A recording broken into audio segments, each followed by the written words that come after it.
Hello, this is Lazy Dev and welcome to my YouTube channel. So in the last video we have learned about different files that got created when we created a new API project from template. So today we are going to add our own controller and add different routes to it and just test it.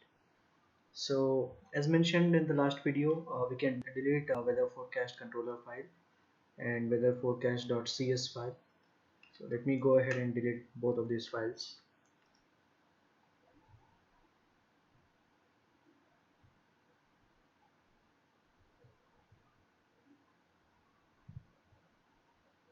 Okay, so now we have deleted weather forecast controller.cs and weather forecast.cs files. As we can see, this controller folder was having one file. Now it is empty. So we had to click on this show all files so that we can see this folder. Otherwise, it got hidden like this. Let me right click on this and add a new controller.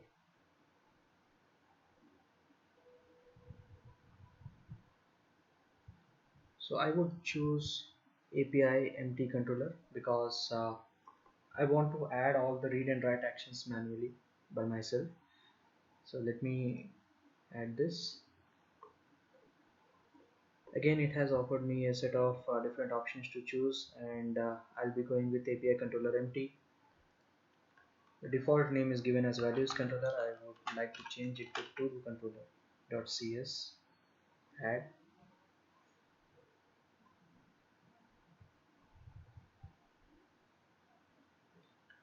So here is our to do controller that we have just created.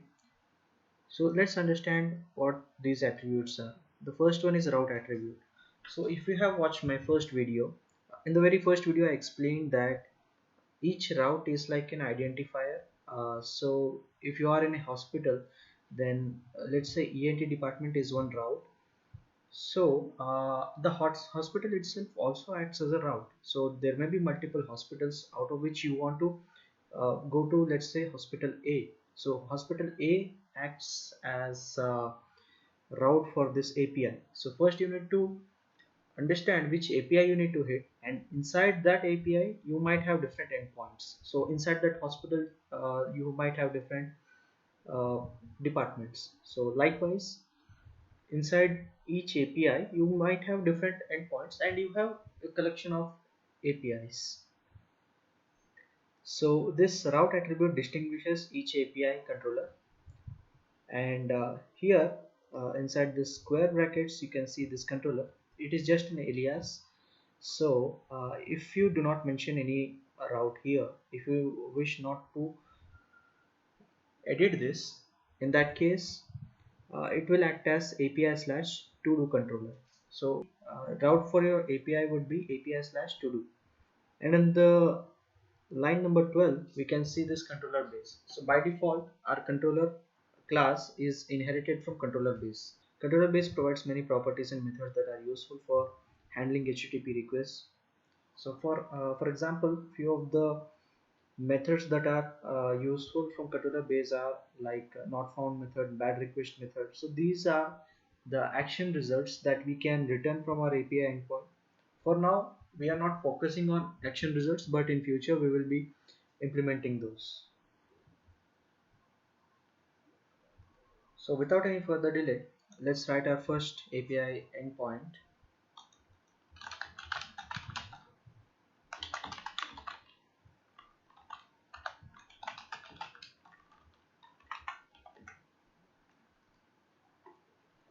Okay, so this is our first API endpoint. Let me just run it. This will not give any compile time error, but definitely this method will not be listed in our Swagger. So as you can see, it is giving an error failed to load API definition because it is assuming that our API doesn't have any endpoints. But we have just added a method, right? So it is expected that this method should be listed in the Swagger. So what changes do we need to make so that it gets listed in the Swagger? Let me stop debugging.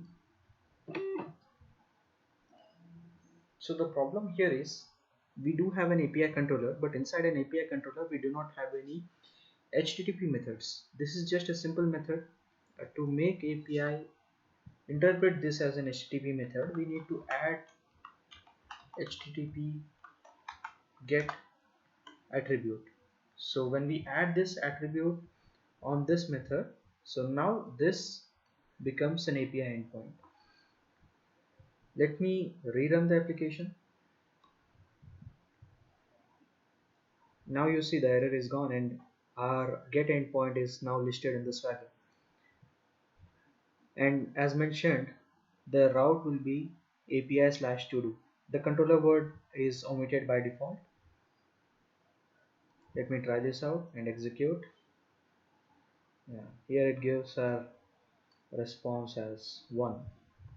Okay, so this is how you can implement an API endpoint or API method within your controller. But our end result is not to make it return 1 anytime we hit the API. So it should actually return the pending tasks that we have in our list. So to achieve that, we need to have all the database set up, and the data should be retrieved from database, and then we should return it from the API endpoint. But as of now, as we do not have all those set up, let us create a dummy data and try to return that from our API endpoint.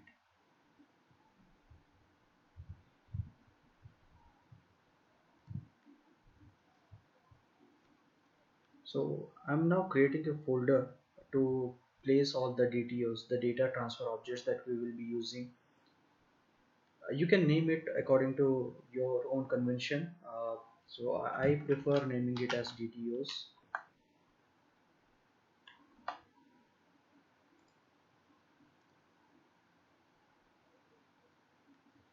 Inside this, I'll add a class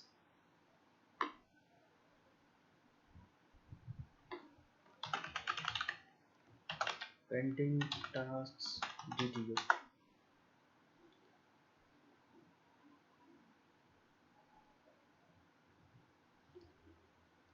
So my end goal is to return the user a list of all the pending tasks. So this DTO should return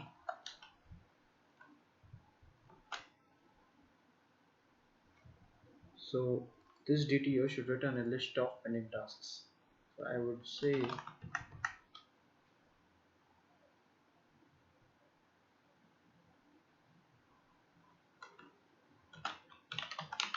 list of tasks or list of tasks. I would rename it to my tasks.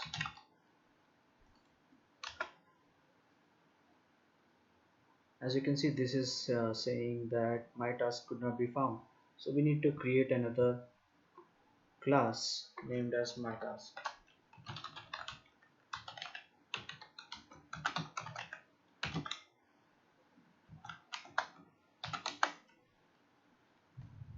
So this is having two properties as of now. One is task ID and the other one is task name.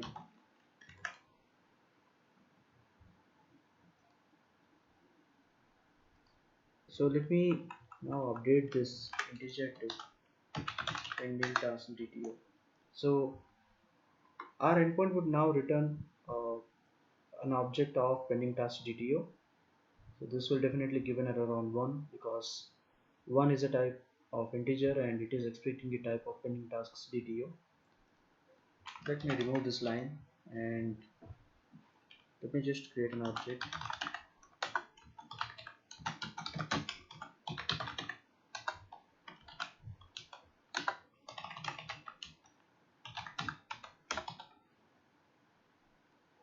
So now you see the error is gone.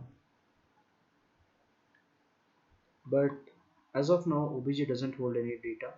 So let me add some dummy data into it.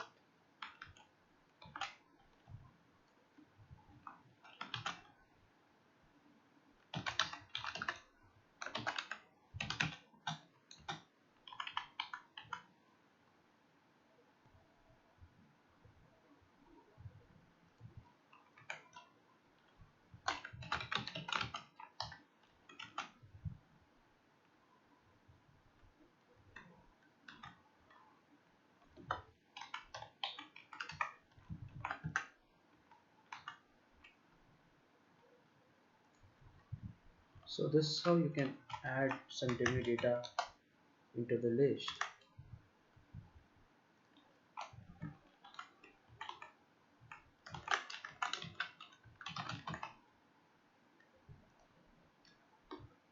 So now OBJ is having this two tasks. Task 1, learn API from the lazy dev, and task 2, learn Angular from the lazy dev. And yeah, this is the upcoming plan. I'll be adding tutorials on Angular 2 within a very short time. So stay tuned to my channel. So now let me run and show you the output of this particular API endpoint. So here is our get API. Let me try it out and execute this. And yeah, we have successfully got this as a response, where you can see it is returning all the pending tasks. So for now we do not have any kind of logic of checking whether this task is pending or not. Also we do not have any flags to check that, but this is just a demo in case if the database would have returned the data in such format that these two tasks are pending, then this is how our API would behave. So that's what I wanted to show you in this part of the video. In the upcoming part, we will see more about implementing different other HTTP methods like put, post. Also, we will be looking into the dependency injection part. So until then, keep learning. Don't be a lazy dev. Thank you for watching this video.